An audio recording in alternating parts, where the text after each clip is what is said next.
Alô você, nós estamos aqui agora no Projeto Cerrado Vivo, né? E hoje nós temos aqui um convidado especial, que é o Dr. Saulo Aires. Dr. Saulo Aires é doutor em recursos hídricos e hoje vai estar conversando com a gente aqui sobre as situações hídricas, sobre mudanças climáticas e assuntos que competem a esse grande especialista que está falando. Não é isso, doutor? Obrigado, Humberto, aí, ao Instituto Arvoredo pelo convite, né, de participar aqui do Cerrado Vivo. É um prazer, né? Sempre um prazer a gente estar vindo mostrar um pouco do que a gente vem fazendo, né? Um pouco de retribuir, né? Já que a gente é um órgão de governo, de Estado, né? Retribuir um pouco, mostrar um pouco, prestar um pouco de contas, né? Para a sociedade, um pouco do que a gente vem fazendo, né? De ações, em vista de lidar, né? Com aquele que talvez seja o maior problema, o maior desafio aí da humanidade nesse século, que é a questão da mudança do clima, né, das mudanças climáticas. E quando a gente fala dessa relação água e mudança climática, né, existe uma relação praticamente umbilical. Para você ter uma ideia, a ONU ela estima que 80 a 90% da percepção que a população, as pessoas sentirão a mudança climática por meio da água, seja pela falta dela, seja pelo excesso, seja pela questão das doenças de veiculação hídrica que são impactadas pela questão da mudança do clima. Enfim, a gente vai ter... e no Brasil isso é ainda pior, a gente é um país da água, né? A gente tem muita água. E até por isso a gente depende muito desse recurso que é fundamental para a vida. E quando a gente impacta essa nossa capacidade de produzir esse recurso, né, não tenha dúvida que a gente vai ser muito impactado. E o desafio é esse, é a gente minimizar esses impactos. Impacto vamos ter, infelizmente. Tem como eu chegar aqui e dizer que zerou Já estamos tendo. Já estamos tendo, né? Isso mesmo. Vou até corrigir. Já estamos vivenciando esses impactos. Né? Até pouco tempo atrás, eu trabalho com esse tema de mudança do clima já faz mais de 15 anos. Né? E ele é um tema novo até para a ciência, né? Não é algo assim... E quando a gente vai para o campo operacional, que é como a gente utiliza essa informação que vem da ciência para a vida das pessoas, né, para a sociedade em geral, ele é um tema muito novo, a gente ainda está aprendendo a lidar. E eu sou de uma época, né, lá atrás, ali nos idos de 2010, 2011, quando eu falava de mudança do clima, ninguém acreditava. Né? O pessoal, lá vem o maluco lá falar de mudança do clima. E a gente muitas vezes dizia que a mudança climática era algo para 2040, 2050, só que, infelizmente, a gente estava errado. Né? A mudança climática ela já chegou. A gente já está sentindo na pele, né, literalmente, né, só é lembrar aqui do que aconteceu no Rio Grande do Sul em 2024, né, uma das maiores tragédias que nós tivemos, devastou um estado inteiro. Né. Agora, mais recentemente, a gente teve um problema muito grave, né, em Juiz de Fora, Ubá, ali naquela região ali de Minas Gerais, né, devido a fortes cheias. Estamos vivenciando talvez a pior crise hídrica ali da região ali de São Paulo, né, uma metrópole ali com mais de 15, 20 milhões de habitantes, com sério risco, né, de escassez hídrica. Enfim, onde a gente olha, né, a gente vivencia e enxerga, né, que a mudança climática não é algo mais para o futuro. É algo que, infelizmente, já chegou e é um pouco do nosso papel é tentar dar uma luz, né, para a sociedade nesse ambiente que, infelizmente, ainda é muito, muito nebuloso. E a gente, que nem se falou, há um tempo atrás, quando a gente falava de mudanças climáticas, ainda tem essas pessoas, né, que acham, não vai acontecer, não é normal para a gente, porque a gente olha muito para o nosso mundinho, né, para o nosso quadradinho. Mas quando a gente fala aqui do nosso quadradinho, inclusive de Distrito Federal, eu sou nascido aqui. E quando eu era criança, que começava a chuva não parava. Se chovesse na quarta-feira, esqueça domingo, que domingo estaria chovendo. Então a gente teve uma situação que era totalmente diferente de alguns anos atrás. O Distrito Federal oferecia com muita sobra a sua segurança hídrica, mas nós passamos por uma escassez hídrica, onde havia até um webinar das agências de água falando sobre o consumo de água no Distrito Federal, que já ultrapassava 80%, né, isso de forma regulamentar. E e os impactos que até o crescimento urbano desordenado poderia causar futuramente. E a gente também hoje vê, esse ano a gente vê algo diferente, que é a extensão a mudança do período da chuva, né? Normalmente começa a chover lá em novembro, dezembro, janeiro, só que esse ano começou lá quase para dezembro, já estamos finalizando março e a chuva continua. Então, o ano passado eu vi também os ipês, ipê rosa florindo em abril, né? Então, a gente vai olhando para os sinais que a natureza está dando e a gente vai observando essas mudanças. Isso mesmo. Às vezes a gente associa muito que os impactos da mudança do clima fica muito restrito à questão dos eventos extremos, que de fato é algo que envolve muitas vezes vítimas fatais. Então é algo para a gente mesmo. Mas os problemas vão além disso. Isso que você colocou é fundamental. A gente depende muito, principalmente da agricultura. A gente é um país, né, que o agronegócio é muito importante para a nossa nação. Né, e a gente depende muito da previsibilidade que os fatores climáticos que estão diretamente relacionados com a nossa produção agrícola ali estão associados. Quando a gente perde essa capacidade de antever alguns fenômenos climáticos, esse prejuízo ele vai repercutir na agricultura e isso vai acabar repercutindo nos supermercados e nos preços. E aí a gente começa a observar, né, uma série de fenômenos que antes a gente não era acostumado a ver, ou via muito raramente, ou não via, e começa a observar isso. Isso é mais um dos marcadores, né, que a gente coloca para informar, né, que a mudança climática não é mais algo que vai acontecer lá na frente. É algo que já chegou e que é só a gente olhar para o lado aí que a gente vai começar a vivenciar, né, cada vez mais os impactos que essa mudança do clima traz, principalmente essa bagunça que ela causa no nosso sistema climático e, por consequência, nos nossos recursos hídricos. Eu sei que você trouxe uma apresentação para fazer. Vou deixar a sua apresentação, porque eu quero aprender muito com você. Joia. Essa apresentação é uma apresentação que eu tento trazer aqui um pouco da problemática, né, que envolve segurança hídrica e mudança do clima. Eu trago aqui algumas informações, né, muito oriundas de estudos, né, que a gente vem desenvolvendo aí ao longo dos últimos 5, 10 anos lá na agência, na ANA. Eu hoje coordeno, né, essa área de mudança do clima dentro da ANA. A gente tem aí um papel aí a ANA como uma das lideranças principais do nosso Sistema Nacional de Gerenciamento de Recursos Hídricos. Ela tem um papel fundamental, não apenas em regular os recursos hídricos, mas também de promover e incentivar, né, aquilo que a gente chama de resiliência hídrica, né, que é tentar municiar, né, os usuários de recursos hídricos a lidar melhor e minimizar os impactos negativos da mudança do clima. E eu vou mostrar um pouco, né, dar uma pincelada rápida aqui, um pouco do que a gente vem desenvolvendo, vem trazendo, e um pouco de soluções, né? Alguns desses resultados aqui oriundo dessa publicação aqui que a gente lançou no final do ano passado, né? Aproveitamos a oportunidade, né, que o Brasil recebeu aí o maior evento de clima do planeta, que foi a COP30, né, lá em Belém do Pará.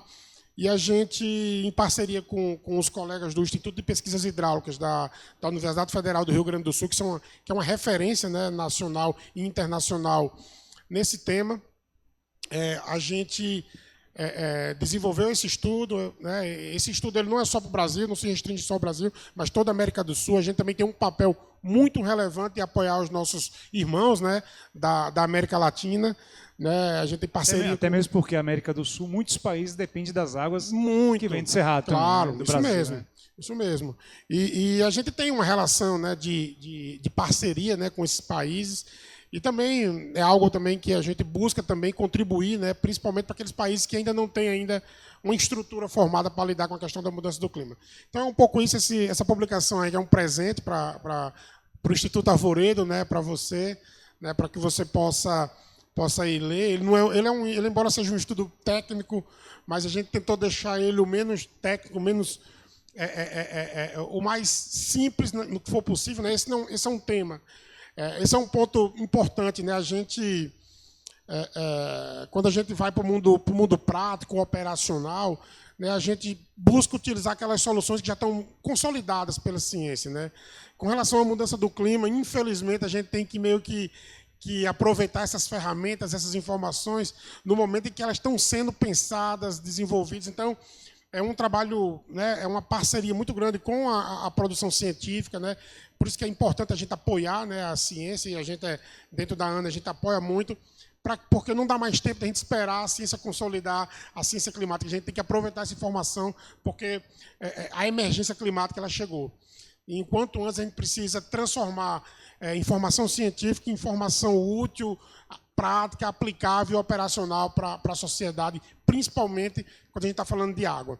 Então, eu vou trazer aqui um pouco dessa da apresentação, né, que eu tentar trazer aqui alguns aspectos. Ela não é muito longa, mas a ideia aqui é apresentar aqui para um pouco, né, de como esse conceito de segurança hídrica ele está envolvido nesse contexto da mudança do clima.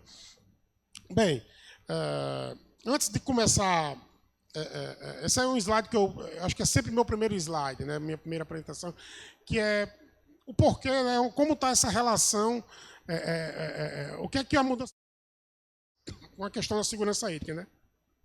O principal problema é que a mudança climática ela meio que impacta e acelera aquilo que a gente chama de ciclo hidrológico, ciclo da água. O ciclo da água é um processo, né, natural que a natureza, né, nos oferece e que ela tem uma relação muito estreita e íntima, né, e praticamente umbilical com o clima. E, obviamente, se eu mudo o clima, eu mudo o ciclo hidrológico. E ele meio que acelera esse ciclo hidrológico. E essa aceleração se dá, muitas vezes, na forma de secas e cheias. O principal problema que a gente identifica, né, com a mudança do clima é que o aquecimento global ele meio que causa uma ampliação da quantidade de vapor que a atmosfera consegue reter, segurar. E o que é que isso implica? Muitas vezes a gente tem escutado aí, e muitas vezes é visto como uma contradição, que, ao mesmo tempo, eu vou ter eventos de seca e cheias fortes na mesma região. E por que isso ocorre? Porque na mesma região, aqui no Distrito Federal, eu vou ter, em alguns momentos, muitas cheias, uma ampliação, né, da intensidade das cheias, e, ao mesmo tempo, eu vou ter grandes secas. Né? E a explicação está justamente nesse efeito que o aquecimento global causa na atmosfera. O que acontece? Como é que acontece a chuva? A chuva ela acontece, se a gente imaginar a atmosfera como um reservatório, esses reservatórios que a gente tem aí, a chuva acontece quando a gente satura esse reservatório, ou seja, quando esse reservatório enche. Isso é um reservatório fictício, ele fica na atmosfera. Então, quando o vapor d'água chega na atmosfera e ele enche, a gente chama de saturação, ele precipita. O que acontece quando a gente aquece o planeta, aquece a atmosfera? A gente aumenta esse reservatório. Eu falei no slide anterior que o efeito é que a atmosfera passa a conter mais vapor de água. E ao aumentar esse reservatório, o que acontece? Para ele encher e causar chuvas, eu preciso do quê? De mais água. Eu preciso que mais vapor de água chegue. Muitas vezes esse vapor de água ele não chega. E aí eu vou ter grandes secas. Antes eu tinha um reservatório bem menor e que com uma determinada quantidade de água que chegava, eu já conseguia precipitar.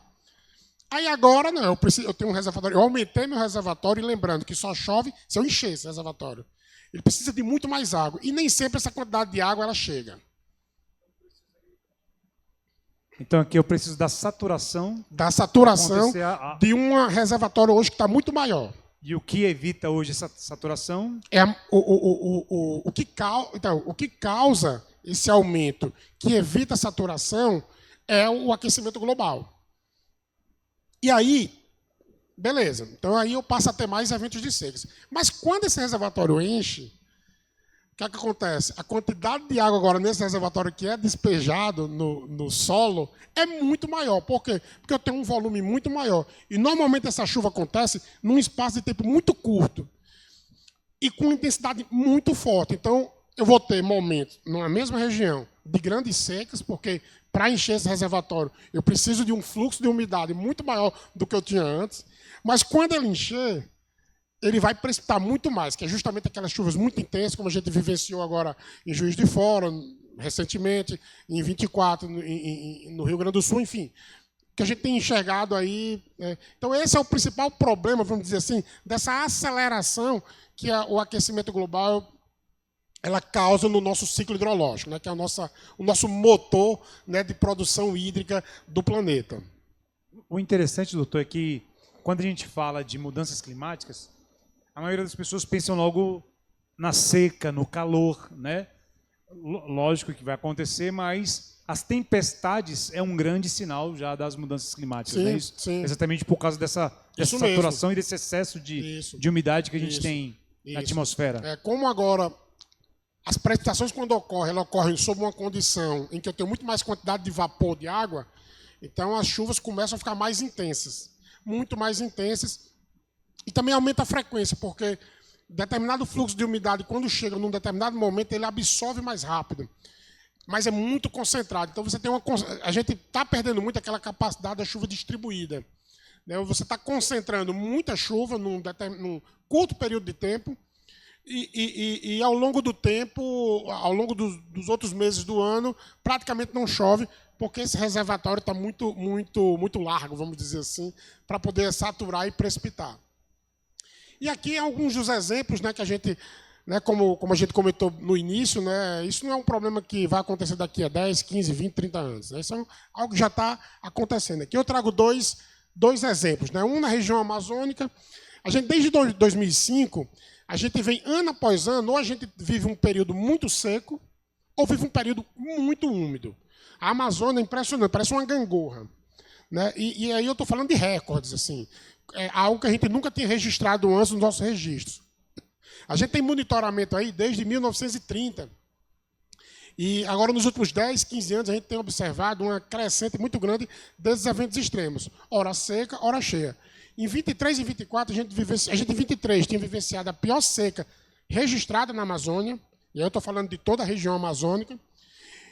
E quando a gente achava que já tinha passado, em 24 veio uma seca ainda pior, ainda mais severa do que a cheia de 23.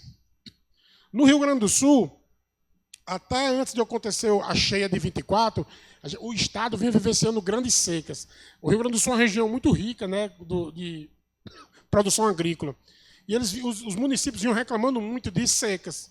E aí, logo em 24, em 23 já veio uma cheia muito grande, e em 24 veio aquela cheia devastadora que praticamente dizimou metade do estado. Né?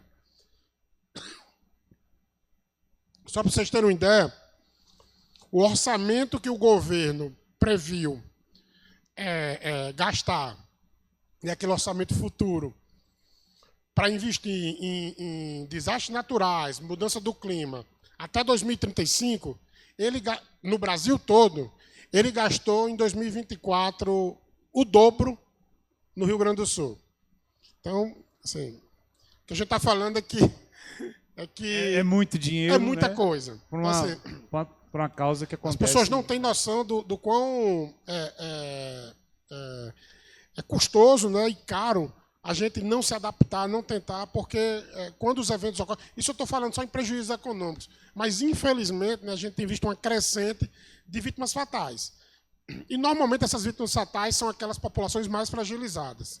Né? Ou seja, aqueles que menos têm culpa no cartório aí das emissões, tudo, são aqueles que mais sofrem e que mais estão sentindo os impactos na pele, literalmente, da mudança do clima. Então, isso é algo bastante grave. Eu adoro esse vídeo não é meu, esse vídeo é um vídeo da ONU, né, em que mostra, porque a gente pode pensar, mas isso está acontecendo só no Brasil. Isso aqui é bom para mostrar para o amigo que é negacionista, que não acredita. Aqui é o seguinte, o que eu vou mostrar são registros que começam em 2002 de eventos extremos. Né? As bolinhas avermelhadas são grandes secas, As azuis são grandes cheias, o tamanho dos círculos é a intensidade do evento. Né? E aqui eu estou falando, não é aquela secazinha, aqui são recordes, são coisas. E aí, observa aí se você vai encontrar alguma região do mundo que não tenha vivenciado algum recorde, algum evento extremo. Vamos ver se eu consigo colocar esse vídeo.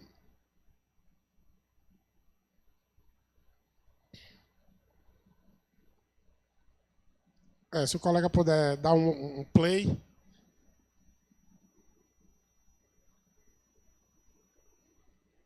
Aí, pode clicar aí. Acho que...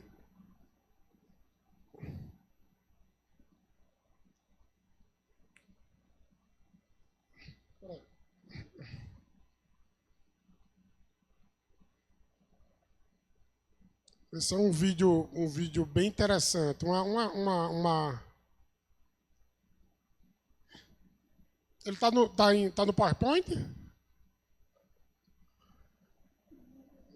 Se clicar aqui embaixo, ó, será que não... Nessa, aí. Dá um clique aí para ver o que acontece. Nada? Enfim. Eu vou deixar depois para você aqui. Depois eu acho que não... Mas ele é um vídeo bem interessante, mas vocês podem encontrar na internet, e ele ilustra claramente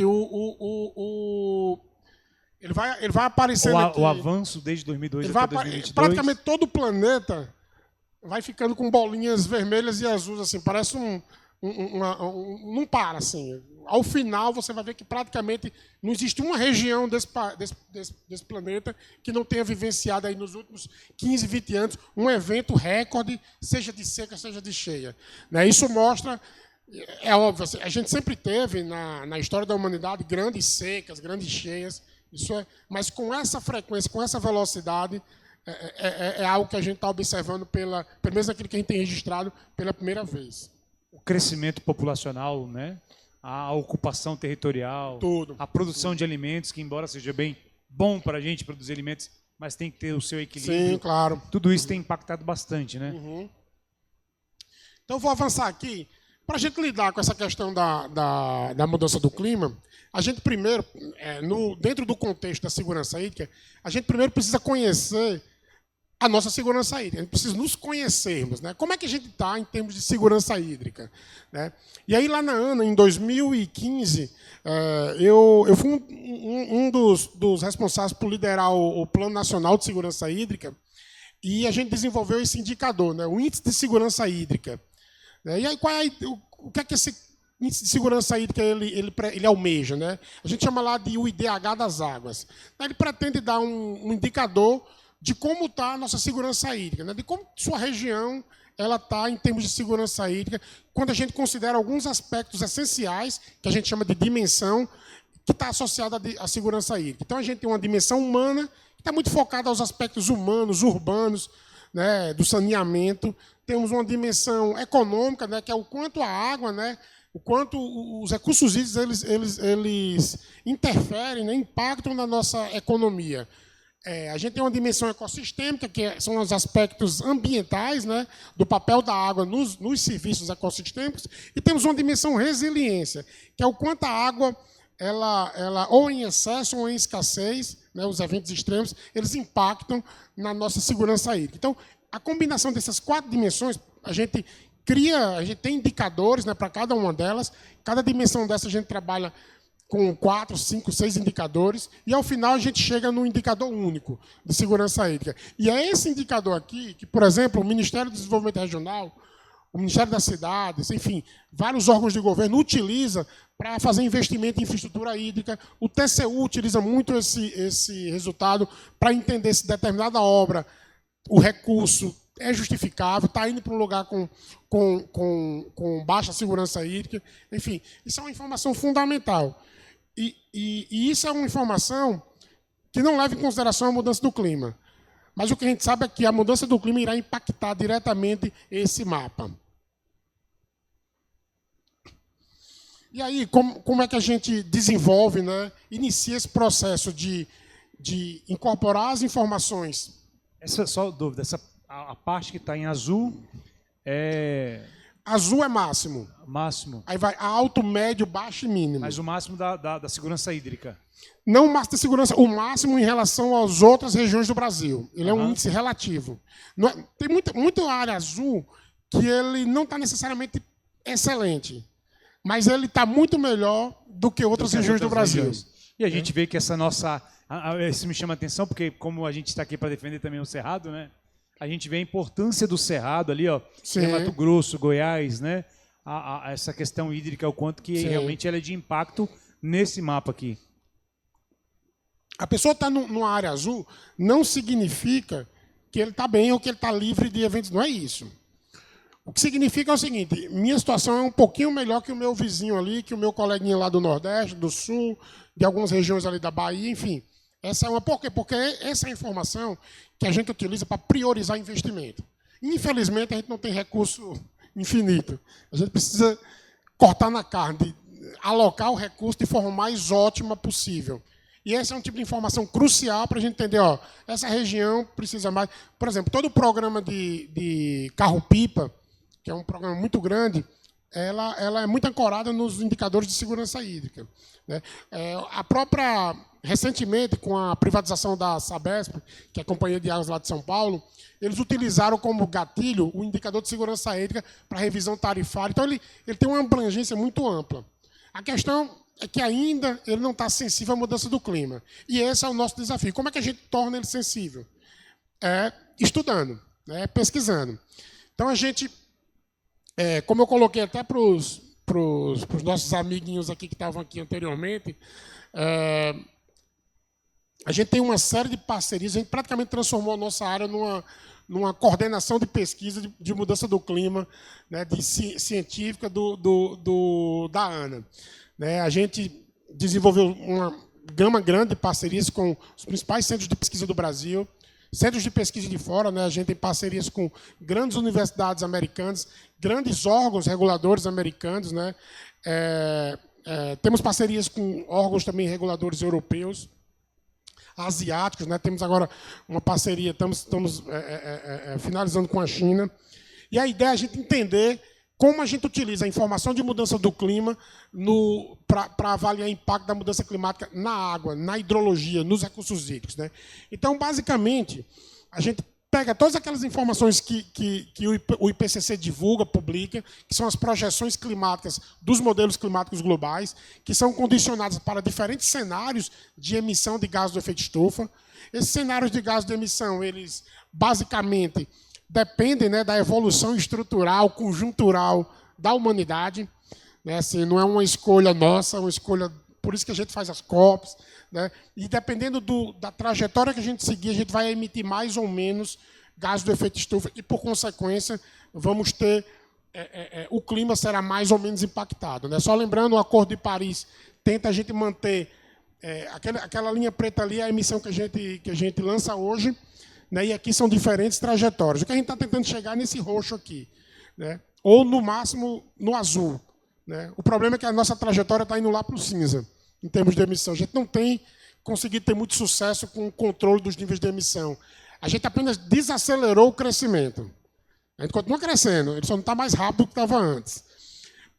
E isso, claro, acaba impactando. Né? E a gente utiliza essas projeções, aqui são modelos que são...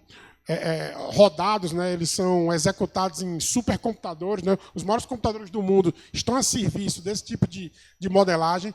A gente utiliza essa informação, roda nossos modelos hidrológicos, né? Aqueles modelos que simulam, né, o ciclo hidrológico. Também utilizamos uma grande quantidade de informação tecnológica para rodar isso. E pegamos essa informação e levamos para os nossos rios. Né? E referenciamos isso nos rios. Né? Essa é a nossa base hidrográfica, né?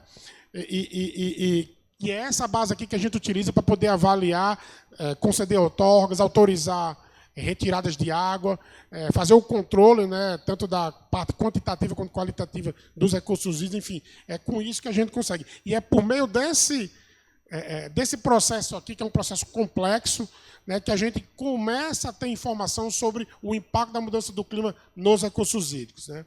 E aí aqui eu vou trazer alguns resultados que a gente já tem, né, a partir desses estudos.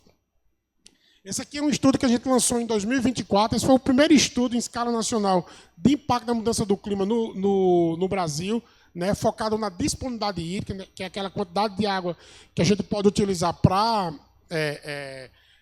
qualquer usuário retirar. Né. No Brasil, a gente não permite que o usuário tire toda a água do rio. A gente define um limite superior.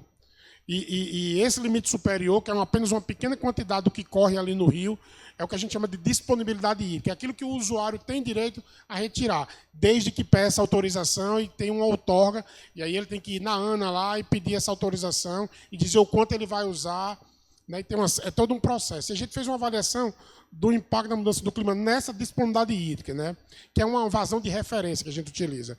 E aqui é o seguinte, esses mapinhas aqui, ó, cada coluna dessa aqui, são aqueles cenários que eu falei. Aqui, da esquerda para a direita, está em ordem em ordem crescente de emissões de gases de efeito estufa. Esse SSP 85 é esses cenários aqui mais a cinza, né, ao qual o planeta pode chegar a 4, 5 graus em relação a mais de temperatura em relação àquilo que a gente observou na época da Revolução Industrial. E essas linhas aqui, né, elas são períodos, horizontes futuros. Aquela primeira ali é o horizonte, é o primeiro horizonte, né, que a gente chama de curto prazo, que é até 2040. Para efeito de mudança climática, esse seria o curto prazo. E o que a gente observa, se a gente vê a escala aqui, ó, no qual os vermelhinhos são reduções da disponibilidade hídrica em termos médios de 20% a 30%, mesmo no cenário mais leve, aquele que a gente provavelmente não vai chegar, a gente já tem em praticamente todo o Brasil, já impactos significativos. Quando eu falo de redução de 10%, 20%, é algo, gente, é muita redução. Principalmente em usos em que qualquer 2% já é muita coisa. E quando a gente fala em 30%, a gente já está começando aqui a falar aqui em secas muito severas, em restrições muito severas. Isso vai impactar não apenas o nosso dia a dia, mas a agricultura, a geração de energia. Há uma tendência do preço da energia subir, há uma tendência do preço dos alimentos subir. Lembrar que o Brasil é o supermercado do mundo, né? A gente é um grande produtor de alimentos. Então, o mundo depende da nossa capacidade de produzir alimento, e ela também será impactada se a gente não souber lidar com esses riscos aqui. E quando a gente vai para cheias e inundações, a gente vê também que, olhando para a chuva, basicamente, todas as cidades do Brasil vai ter algum tipo de aumento naquela chuva mais forte, aquela chuva extrema, né? Que é muito em função daquele efeito esperado do aumento da temperatura e daquela quantidade maior de vapor d'água que aquele reservatório atmosférico ele consegue suportar. Isso vai refletir também em rios. E no Rio Grande do Sul, provavelmente aquela região do Sul é provavelmente a região que mais vai sofrer com eventos de cheias. Então, aquilo que aconteceu em Porto Alegre, eu até comentei com meus amigos lá de Porto Alegre, infelizmente é algo que a gente vai começar a ver com mais frequência, né? Porque se tem uma região em que os modelos convergem para um aumento de evento extremo de cheia lá. Mas todas as cidades do Brasil, todas as áreas urbanas, estão submetidas a um aumento das chuvas, aquelas chuvas que causam aquelas inundações, aquela que você citou agora mais cedo do Vale do Vila Cauí. Do Vila Cauí. Inclusive, por causa da impermeabilização do solo, a gente vai ver, então, diversos alagamentos na cidade. Perfeito. Né? Que a gente já vê em Brasília acontecendo, a gente vê nas Tesourinhas, né? A gente vê em algumas cidades então, a ocupação desordenada tem você sabe que a drenagem urbana ela é um dos eixos do saneamento. Ela é o patinho feio do saneamento. Assim, ela é o resíduo sólido também não é... Mas a drenagem urbana ela é aquela que ninguém quer. Porque normalmente é difícil você cobrar. Ela normalmente é entregue a um setor, ali um órgão de governo, que as companhias não querem. Mas, se a gente... e a gente já tem esses números, né? Praticamente todas as cidades, o sistema de drenagem urbana está subdimensionado, sem considerar a mudança climática. Ou seja, se não tivesse mudança climática, a gente já estaria com um problema. Agora, você imagina com um aumento de frequência. Isso que você falou das tesourinhas, tudo isso se chama subdimensionamento da nossa capacidade de escoar essa chuva, que é um impacto na nossa drenagem urbana. E com vista nisso, a gente tem um grande projeto que a gente está fazendo agora em parceria com a UNB para redimensionar as nossas infraestruturas de drenagem urbana, considerando mudança climática. É um estudo que a gente vai lançar em 2028, ele é um estudo amplo, inédito no mundo, e a gente vai oferecer, né, para os engenheiros, para os projetistas, uma nova curva, ou curvas, em que passa a considerar o risco da mudança climática em cada município do Brasil. Para não ter a desculpa de dizer, eu não tinha essa informação. Tem. Basta mesmo vontade e, claro, e o custo adicional, porque, claro, a gente vai ter que ter estruturas mais robustas. O fato de a gente poder dimensionar e já trabalhar com mudança climática nos habilita a poder acessar fundos internacionais de adaptação à mudança do clima. Muitas vezes o Brasil tem uma certa dificuldade em acessar esses fundos porque a gente não tem bons projetos ou porque eles não consideram determinados aspectos que são exigidos pelos grandes fomentadores, Banco Mundial, BID, Banco dos BRICS. E a gente passando a ter dentro da nossa estrutura institucional, uma ferramenta que já considera o impacto da mudança do clima, automaticamente aquele município vai passar a estar habilitado a poder acessar esse fundo climático, esse dinheiro internacional, para poder cobrir parte dos custos dessa adaptação da nossa drenagem urbana. Então, esse é um estudo que a gente acha muito promissor. E isso nasceu muito em função desses resultados aí. A gente também, né, com base nesses resultados aqui, esses resultados aqui é uma quantidade infinita de números, né? Que são mais de 10 teras de informação que a gente guarda. Isso, para os decisores, às vezes não é, e para o público em geral, não é uma informação tão simples de você manipular e tomar algum tipo de decisão. E aí a gente trabalha muito na comunicação e tentando criar índices para que fique numa linguagem mais fácil para poder converter todas aquelas informações que a gente gera em uma informação que você entenda, aqui eu estou com mais risco ou menos risco do impacto da mudança do clima. A Ana, recentemente, foi uma das que coordenou, né, liderou o Plano Clima de Adaptação, que está sendo lançado agora pelo governo federal, e no Caderno de Águas, e a gente desenvolveu esse indicador, tanto para os municípios, né, tanto para cheias como para secas, com base nesses resultados, para dizer, seu município está numa situação emergencial, crítica, alerta. E é com base nessa informação que o município olha e diz, minha situação é crítica mesmo. E aí é por meio desse caminho também que a gente consegue conversar com o nosso índice de segurança hídrica, né? Então, isso aqui é uma informação crucial, principalmente para o gestor público. Essa imagem assusta um pouco. Assusta, né? assusta. Imagem, quando a gente olha para ela, a gente vê que a situação não está sob controle. É porque, infelizmente, assim, a gente mostra isso e as pessoas, mas quando a gente conversa com os gestores, aqueles que estão recebendo na ponta o impacto, todos começam a concordar com isso aqui. É meio que quando a gente vai para cheias ali, a região sul, está todo mundo ali no emergencial. Então, assim, é algo muito preocupante e que a gente precisa... Não é que eu queira ser catastrófico, mas é poder alertar para que a gente avance o quanto antes e minimize muito os impactos negativos que, com certeza, que a gente já está vivenciando. A gente também tem um esforço muito grande em identificar esse impacto nos usuários, né? Então, a gente trabalha com o usuário do abastecimento público urbano, que são as companhias de saneamento, a CAESB, a CAERN, a companhia, a Sabesp, né, focando no impacto da mudança do clima na disponibilidade para o abastecimento humano. Tem um estudo específico para a indústria, para a agricultura irrigada, que é o nosso motor, né, do nosso PIB, para a energia.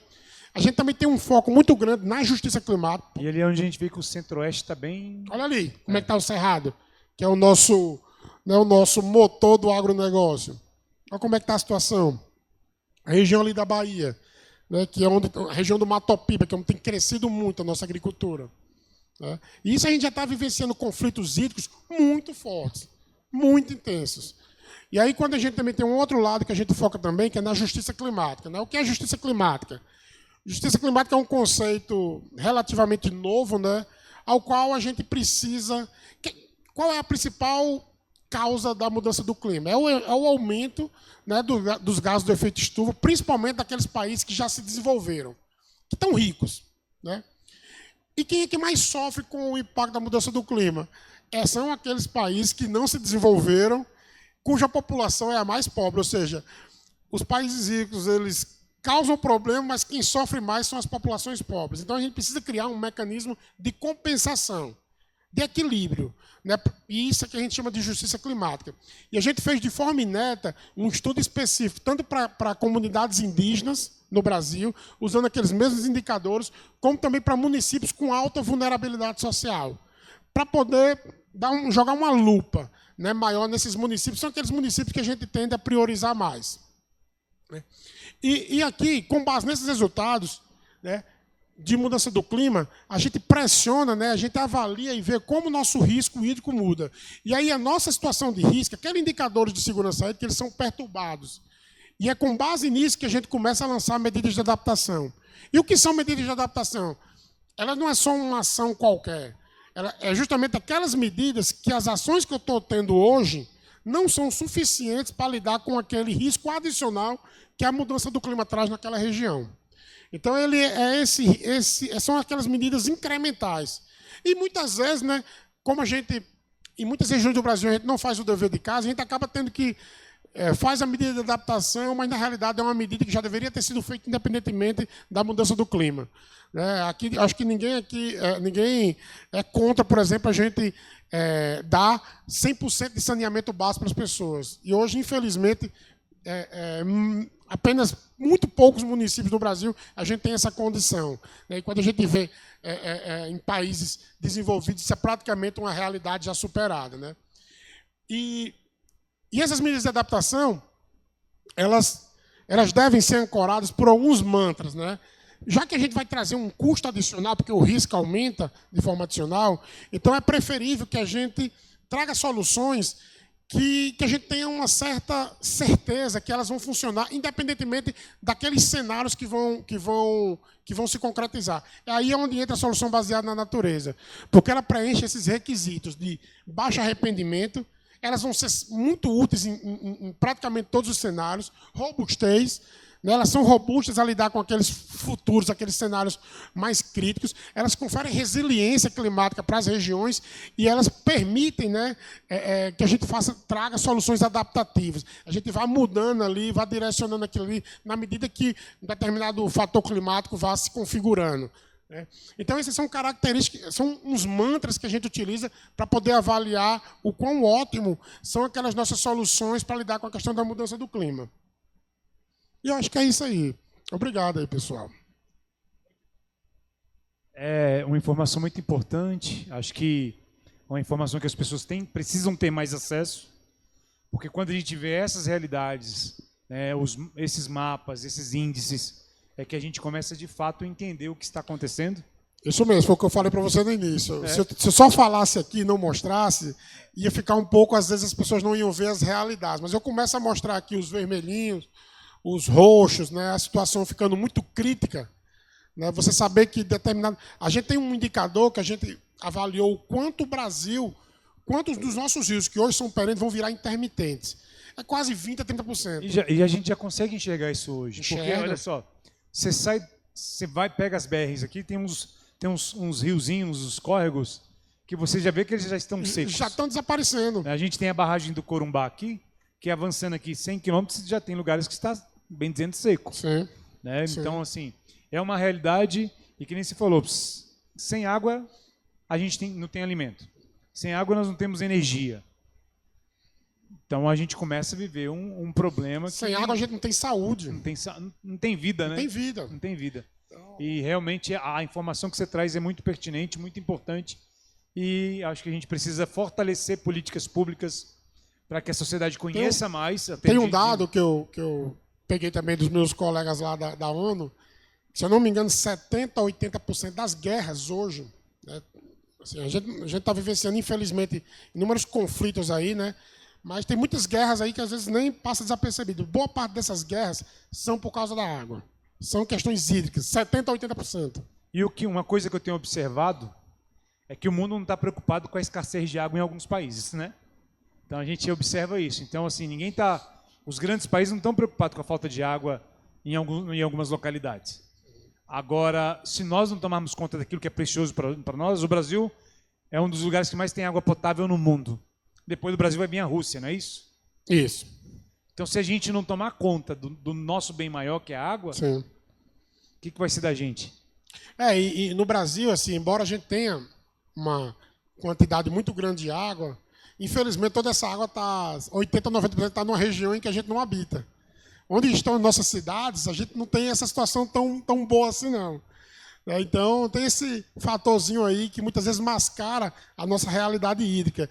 Lembrando, a gente já tem região no semiárido que está se transformando em árido.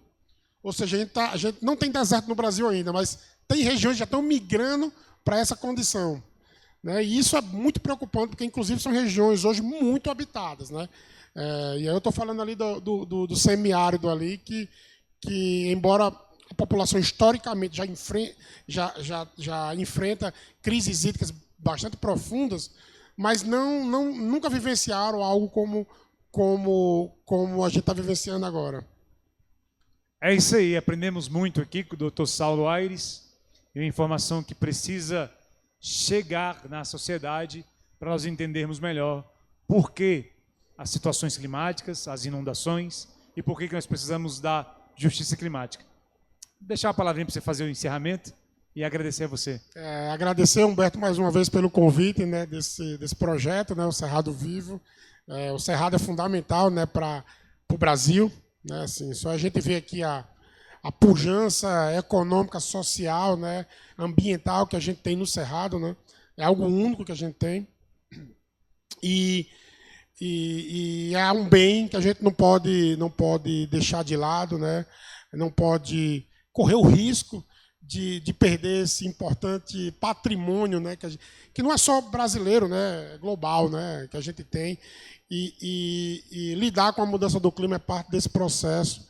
E ao eu estar aqui, poder trazer um pouco desses resultados, poder conscientizar o público, aos usuários das informações que o Instituto Arvoredo promove, por meio desse programa, é parte desse processo de conscientizar, de adaptar, de cobrar. Esse ano a gente vai estar no ano de eleição, e é importante que a sociedade veja essa realidade e saiba também cobrar dos nossos decisores, dos nossos políticos, também uma atuação mais forte na questão do clima, já que a gente não está falando só de um problema dos outros, um problema nosso, do nosso quintal, e que interfere nas nossas vidas. Agradeço mais uma vez aí, agradecer aqui aos colegas aqui pelo apoio aqui do nosso webinário aqui, e fica à disposição para próximas apresentações. A gente que é grato por tanta informação. E só tudo isso que eu mostrei aqui, é tudo disponibilizado, é livre, de acesso livre. A gente tem o nosso Sistema Nacional de Informações de Recursos Hídricos. Se você botar lá SNI, o Sistema Nacional vai eu vou colocar aqui no comentário dessa web live. E aí você vai ter lá todos esses resultados, além de uma série de outros resultados. A gente tem tentado, a gente tem um programa na ANA que é de linguagem fácil, para poder tornar essas informações acessíveis a todos os públicos, e todos ficam convidados aqui para poder acessar, e qualquer coisa, entrar em contato com a gente aqui, que a gente está aqui para apoiar. E-mail para contato? O e-mail é saulo.souza@ana.gov.br ou comuc, que é a sigla da minha coordenação, @ana.gov.br. É isso aí. Se você quiser levar uma palestra dessa super top para a sua instituição, está à disposição. Muito obrigado. Vem com a gente.